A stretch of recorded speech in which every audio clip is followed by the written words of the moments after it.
So, Eric, thank you very much for joining me for a coffee with the editor. I think for the purpose of just a little bit of background, if you can tell my audience a little bit about yourself and also what the last 3 days have been about. Thank you for the opportunity. First of all, this continental meeting on the railway technical expert meeting has been organized by the African Union Commission in collaboration with the AUDA NEPAD. Myself, I'm Eric Ntagengerwa. I'm the acting head of Transport and Mobility Division. I've been representing the Director of Infrastructure and Energy. The main objective during the last 3 days for this meeting, one, we have a continental flagship project, which is the African Integrated High-Speed Railway Network. It is one of the flagship projects under the AU Agenda 2063. It was one of the projects which was selected as important in terms of creating the physical integration of Africa that we are looking at. But secondly, it is one of the projects which can work as a catalytic or to boost the intra-Africa trade. So it has potential to really support the implementation of the African Continental Free Trade Area. During this 3 days workshop, the first objective was to look at the pilot project, which has been already developed under a master plan. This master plan was developed into 2 phases. One phase of 10 years is ending in 2033, and the second phase is by 2043. So the 13 projects were selected on the basis of their potential to connect Africa, looking at the different regions and also in a integrated corridor approach. All right, so let's just talk about the regions that have been represented here. I think you call them RECs. How many RECs were part of this initiative?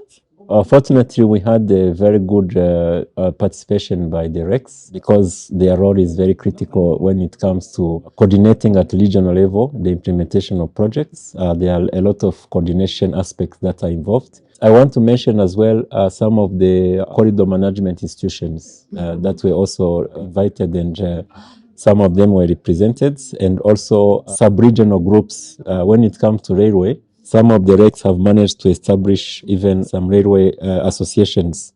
The example is the Southern African Railway Association, which it's called RSARA. They have attended the meeting and they were able to present, their regional railway network and others. So what are we hoping to achieve out of this 3-day event? What are we trying to lock down and walk away with? First output, I may say, is to establish the status of this pilot project within the Continental Railway Network project in terms of establishing a more coordination framework when it comes to issues, for example, of getting data on time, because we have seen that there is a problem of changing of institutional structures of some of the agencies and at member state level.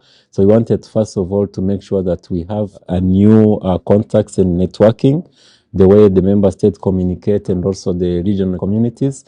The second objective was also to share best practices, because I can say some of the region are at advanced stage when it comes to the railway sector. For example, Southern Africa has already some lines which are already under operations.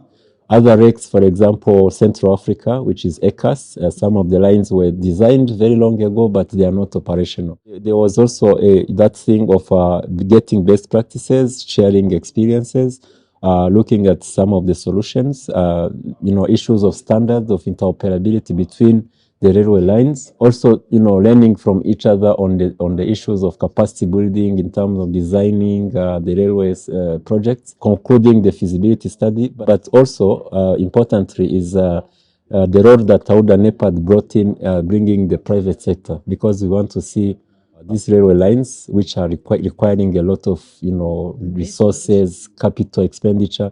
So we want to bring in the private sector to be able to talk with the public sector, with the governments, to have some alliances in terms of the public-private partnerships, but also look at the issues of bringing, for example, the rolling stock, the equipments, which is another big challenge. And I can say that, yes, we achieved our objective, because We're able to share the experiences. We brought in some companies which are already experienced, which have some railway lines which are working. We brought in others which had feasibility studies, so they could learn the design stages that the others have taken.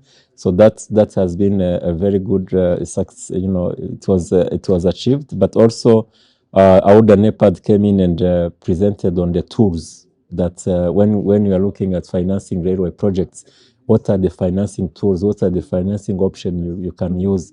What are the potential development partners who are ready to support this sector so that there can be some linkages and some networking after the workshop? One of the things that I found quite interesting is the revitalization of the African Union of Railways. It's been an organization that's been, for want of a better word, dead for some time. If we had to look at the role of the AU, NEPAD, or the African Union, and then, of course, all the RECs who are regionally coordinating things, is there really a need to put in another body? Could the African Union not actually facilitate the overall oversight?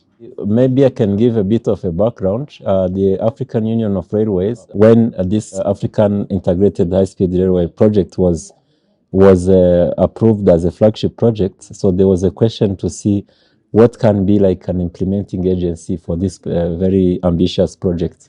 So the proposal which came for discussion was if there is already an existing association of African railways, if the railway agencies have a different association and they can come together from one association at continental level. So the specialized technical committee of ministers of transport made a decision to that this association can be assessed to see if it can be an implementing agency for the railway sector. So that was done as a decision backward, I think 2015. Okay. But because of some challenges within that organization, it was not possible to actually start as a real implementing agency. There have been some challenges. But we still think that those challenges, if the members of the association can come together and find solution on how these challenges can be overcome, the AUC can still support this, implement this decision and make that association as an implementing agency. Of course, some development happened along the way because we saw like Southern Africa, railways have come together, made their regional association. We see also some other associations within Africa.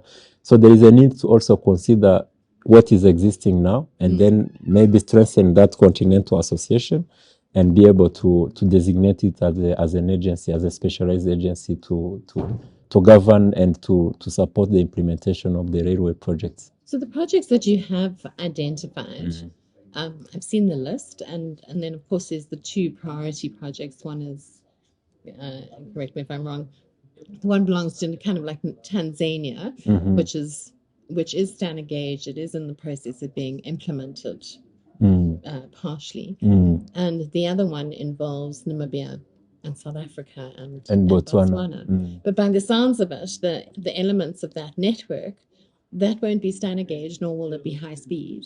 What I can say about the standard and the gauge, first of all, is like when this flagship project at continental level was adopted, it was recommended that some new lines which were not already developed, it was recommended to make them as standard gauge railway lines.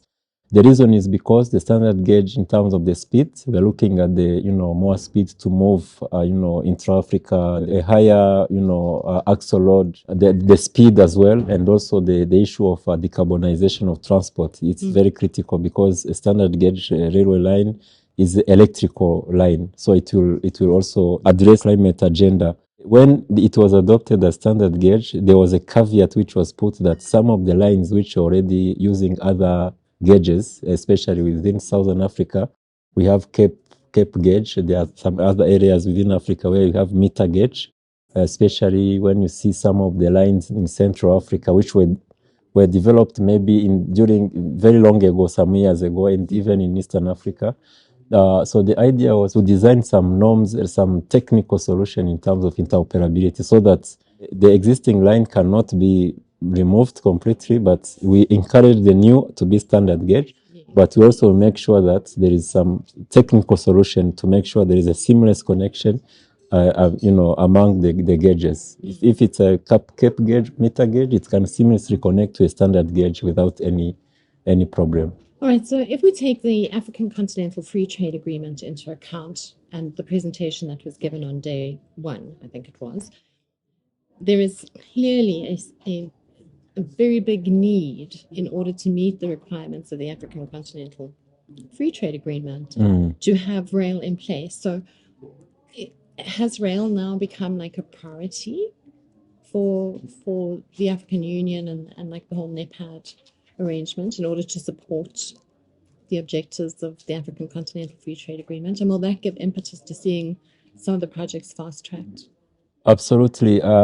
It is still, as I said, it is still a priority. It has become even more as a priority when it comes to looking at issues of how can we improve transport connectivity, because this is the main agenda. When you talk of the free trade area, when you talk of the free movement of people, this cannot be done without a reliable and connected transport system. It was flagship project even before the FCFTA was adopted. So now when we start implementing, it becomes even more a priority, because we cannot continue to rely on the road transport network, which actually serves the continental transport network is served at between 70 to 80% by road transport. But if we bring in the railway transport, we will resolve two issues.